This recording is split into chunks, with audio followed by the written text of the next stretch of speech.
Hello everyone, so we're going to take a closer look at some precipitation maps on this new website that I found. This is the American model. Alright, so as you can see, and again, it's, I have a big problem with the American model and the way it's forecasting this. Number one, this is, the models are, as I said, the models are strengthening the low a lot slower than they were yesterday. That's fine, but it's the American model here. This is the precipitation map. Obviously, blue and red is heavier precipitation.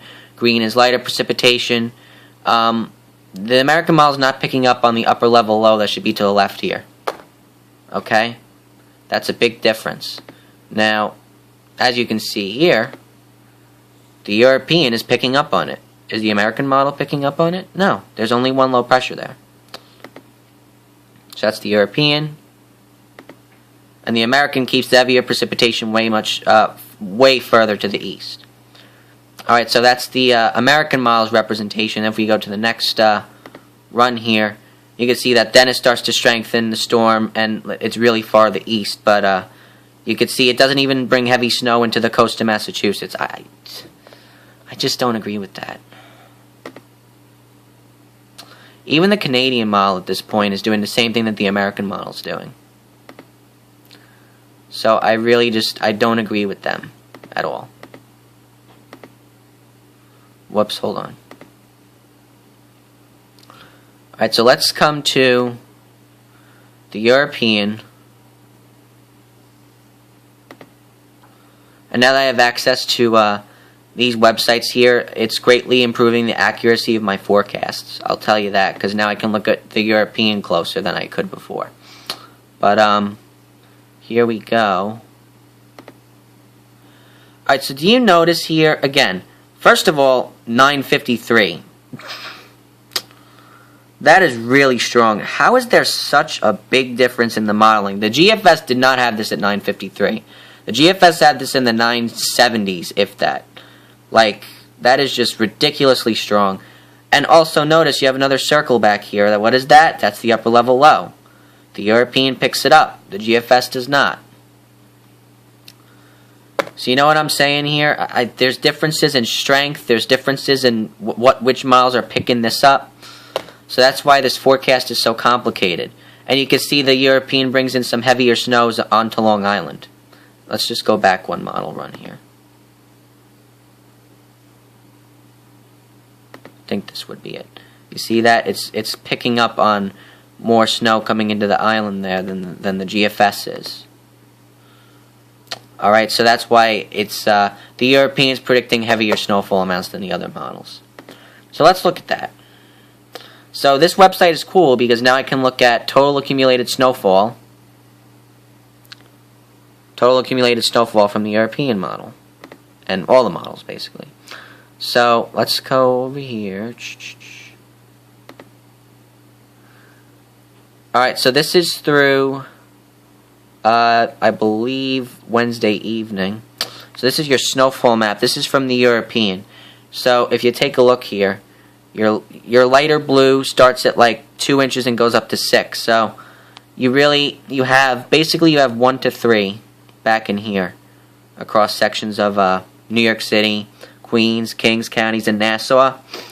Then you have 3 inches starting over Suffolk, and then up to the east end you have 6 to 7 inches over the South Fork. Your 6-inch line comes up across southeastern Massachusetts and southeastern Rhode Island. Cape Cod, you're getting up to a foot according to the European model. Boston, you're around 5 to 6 inches according to the European model.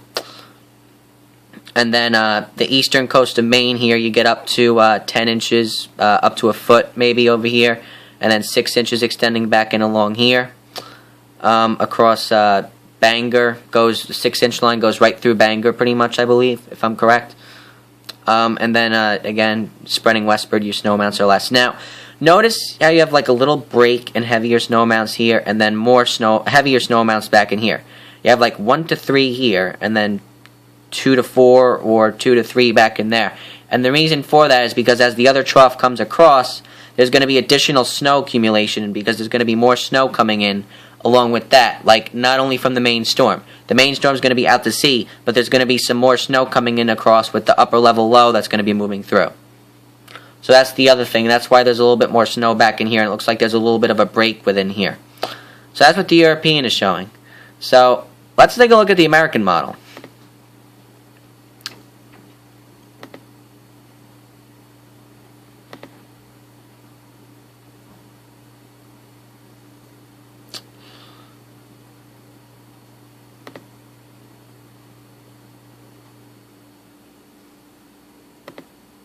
Take a look at this. The gray is 1 to 2 inches. And notice how you have a stripe of heavier snow back here. Well, what's that associated with? Your upper level low.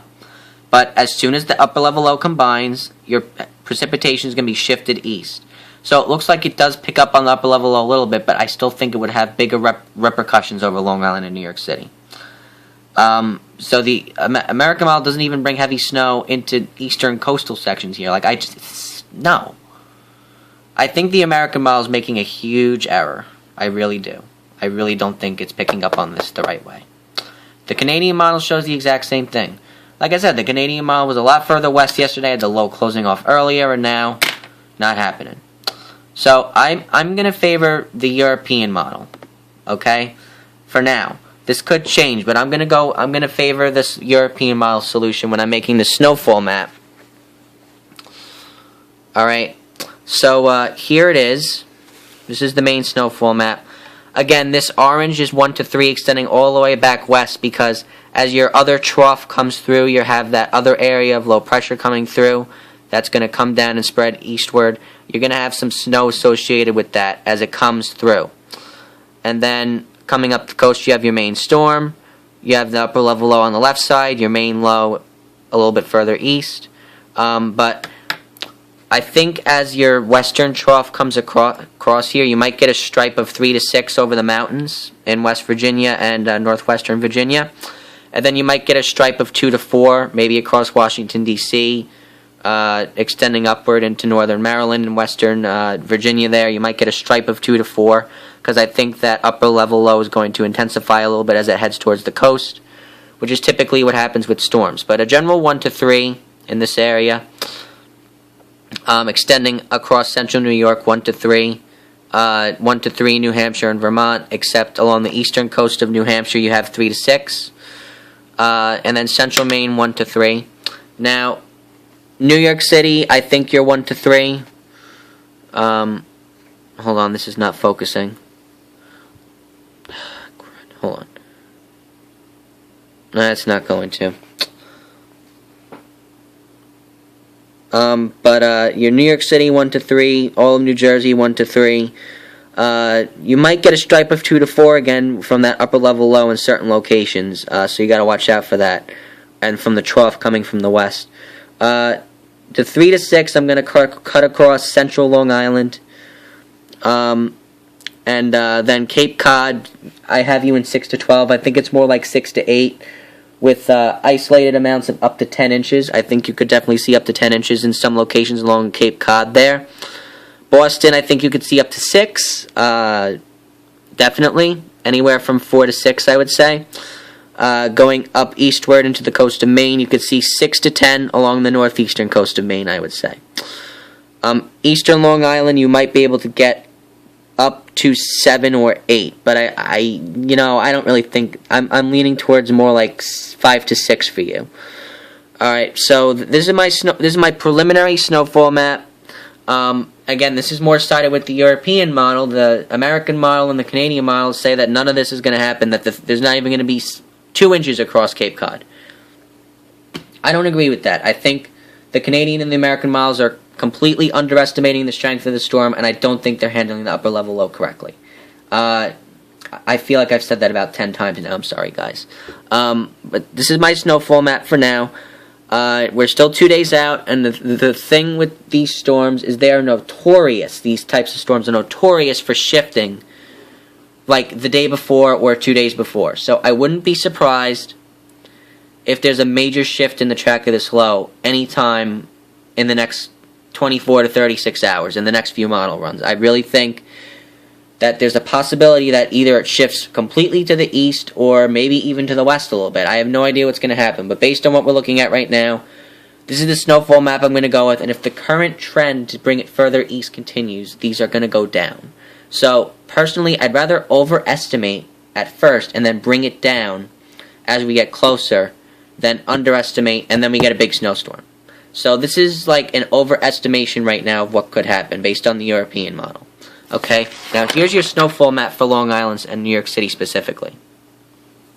Alright, so 1 to 3, all of New York City, Nassau, and then 3 to 6, pretty much all of Suffolk. I don't think you're going to get more than 5 inches west of William Floyd.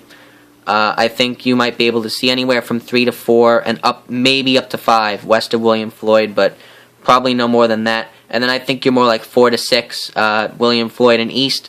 And, you know, the European model suggests that 7 to 8 inches might come in across the South Fork towards Montauk. Is it possible? Yes. Do I think it's going to happen? I don't know. I don't think so. I think you're more like 4 to 6 across the Twin Forks there. Okay, so that's my latest update.